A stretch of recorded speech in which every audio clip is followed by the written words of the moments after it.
شريت كل منتج بيساعد على الشخير موجود في العالم، وراح نجربهم واحد واحد وننام باستخدامهم واحد واحد ونشوف إذا هل في حل حقيقي لهاي المشكلة. أكيد شفتوا فيديو إلي أنا بشخر قبل هيك. الموضوع صار كتير منتشر، ما في داعي حتى أحاول أخبيه. ومن وقت ما انتشر الموضوع والناس يبعثوا لي منتجات المفروض تساعدني بالشخير، بس بصراحة كل ما أجرب واحد على الفاضي ما بيشتغل. فعشان هيك في فيديو اليوم قررت أعمل معروف مع كل مشخرين العالم. إذا عندك صاحب أو أخ بشخر احضر هذا الفيديو، لأنه في هذا الفيديو رح أجرب كل منتجات الشخير عشان نشوف أي واحد فيهم رح يزبط. أول منتج، كل حدا بشخر بالعالم نصحوه بهذا المنتج. عبارة عن زي لزقة بتلزقها من خارق وزي السحر بتبطل تشخر. فاللزقة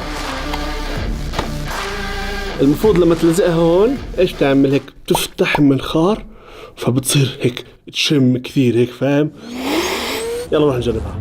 هلا والله احنا اليوم مع بعض في نفس غرفة النوم. طبعا زوجتي صبت اضطرت تسافر على الامارات عشان تعمل اعلان وانا كثير زعلان.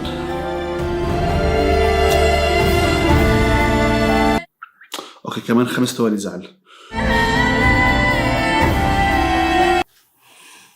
منتجنا الاول استيكرات الشخير. هذا افضل نوع موجود في السوق، يعني اذا ما زبط ما في ولا نوع يزبط. هلا هاي لازم تنحط بالضبط هون، يعني عشان تفتح هدول.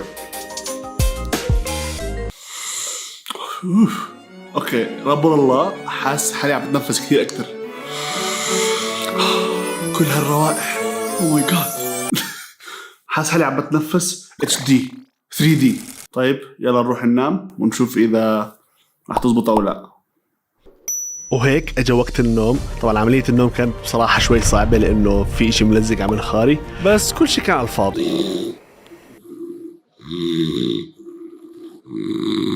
فالمنتج الأول فشل، بس هل كل المنتجات هيك؟ المنتج الثاني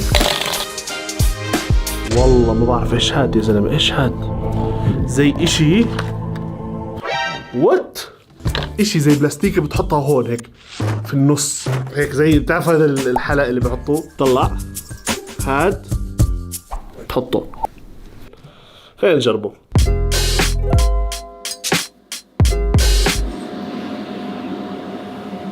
اوكي بصراحة الموضوع كثير مش مريح. حاسس كأنه في حدا ماسك منخاري طول الوقت. بصراحة المشكلة انه مش حاسس حالي عم بتنفس احسن، بصراحة حاسس حالي عم بتنفس اسوأ. يعني مش عارف. ايش الهدف من هاي القطعة؟ مش فاهم، كثير غريب، احساس جدا مزعج. مش عارف كيف راح اقدر انام هاي الشغلة عم. واو كأنه الشخير شوي خف، يعني طلعوا قبل وطلعوا بعد. فعليا خفف الشخير شوي، فنعطيه يعني نص نقطة. ما تسألوني أنا نفسي مش فاهم. بلوزة. أنا ما بعرف مان، هل فيها إشي مغناطيسي؟ فيها إشي غريب. فيها هون مربع طلع. شو المفروض يصير؟ ما في على الورقة ولا إشي يشرح شو أم البلوزة بتعمل. إيش أسوي في البلوزة؟ كيف هاي حتساعد؟ مش فاهم.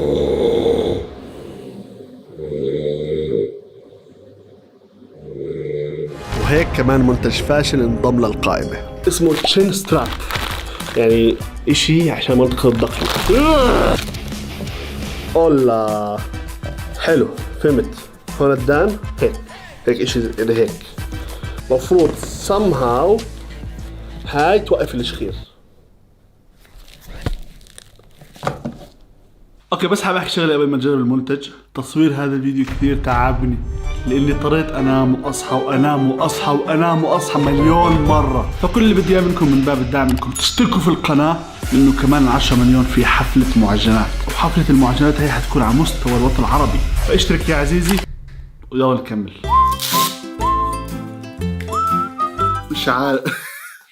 مش قادر اعرف وين لازم تنحط، كيف هيك مثلا. مش قادر اعرف صراحه.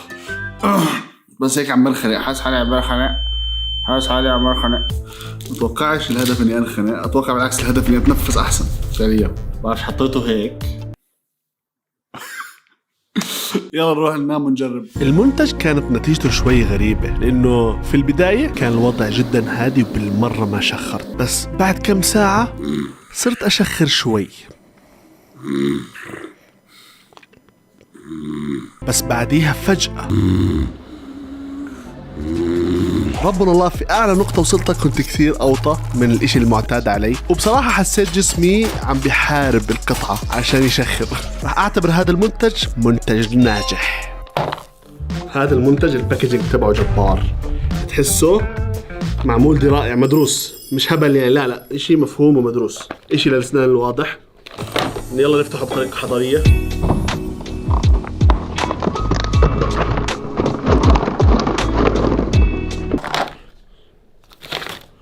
كمان واحدة زي هاي. ايه حبيبي لا تحكي لها الأذكر جوا. لا هذا اشي للأسنان. لا هاي الأذكر مستحيل، معقول اشي زي هيك؟ موضوعها خطير صراحة، هاي اشي جدا خطير. يلا نجربها.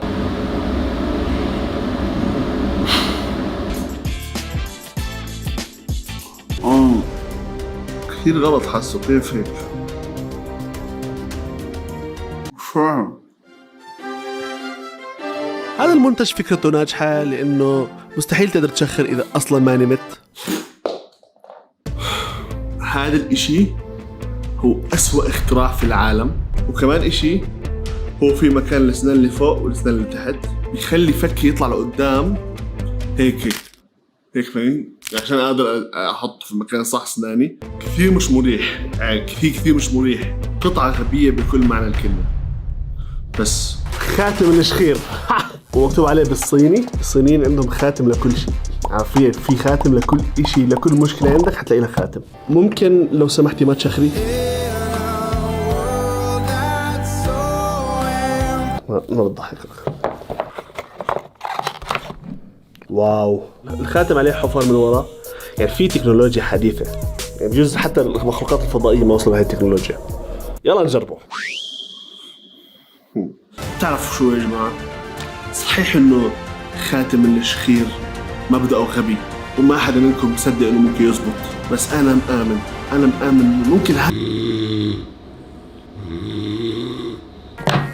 هذا اشي الكتروني، يعني اشي مكتوب عليه سمارت انتي سنورينج ديفايس.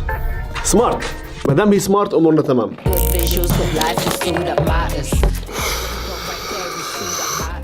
سمارت ايش ايه شو هاد؟ شو الفكرة؟ جهاز الشخير الجبار، في عليه حديد هون من تحت، بعرفش كيف تلبس، يمكن على راس الواحد، معقول على راسه؟ مش معقول، استنى شوي. اوه والله جد، ايوه انا والله كنت فكرها ساعة يا زلمة. بس طلعت لازم تحط هون. يلا نجرب. اوكي هاي الجهاز شغال وكل شيء، بس في شيء مش فاهمه، كل ما اكبس الكبسة بيزيدوا الضواو. ليش؟ ايش اللي بيحاول يعمله الجهاز هذا؟ طب يلا نلبسه مبدئيا بعدين نحاول نفهم. كان هيك هون هيك، شغلته على الماكسيموم قوة ومش حاسس ولا شيء.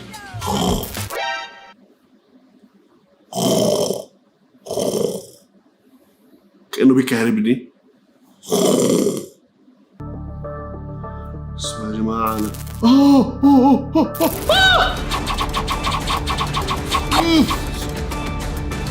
بكهرب ضعف القوة.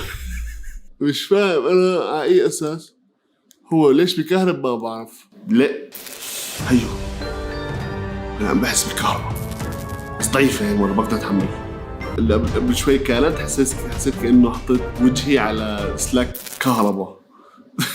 لسبب ما المفروض الكهرباء تخليني ما أشخر، بعرفش. خلينا نجرب ننام. كان عملية النوم شوي صعبة، كونه في جهاز عم بكهربني بوجهي، بس بالأخير نمت.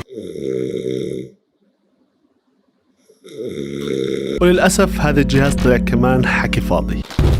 ما بتصدقوا قديش أنا من زمان نفسي أجيب هاي الشغلة وأجربها. عبارة عن مخدة المفروض تخلي الواحد ما يشخر، في ناس تحكي انها بتزبط يعني بصراحة ما بعرفش. وتقيل وزنها تقيل. في كيس جوا الكيس. اوكي بلشت تتضخم. في اشي لازم اعمله عشان اساعدها. مفتوحة صح؟ يا جماعة المخدة مفتوحة من النص. لازم احط راسي جوا مثلا مش عارف اذا هيك يعني الفاينل فورم تبعها ولا هي لازم تتضخم اكثر. بس هيك مترهلة بتحسها مجعدة بتحسها عمرها 70 سنة. خلينا نجربها ونشوف شو راح يصير. انا جد حاسس انها حتزبط بصراحة. انا جد داخل بإيمان قوي. مشكلتها انه ريحتها بتخزي. انا من هون شام ريحتها وعارف حالي راح اعاني حتى انام. بس يلا نحاول. اوه مش مريح بالمرة.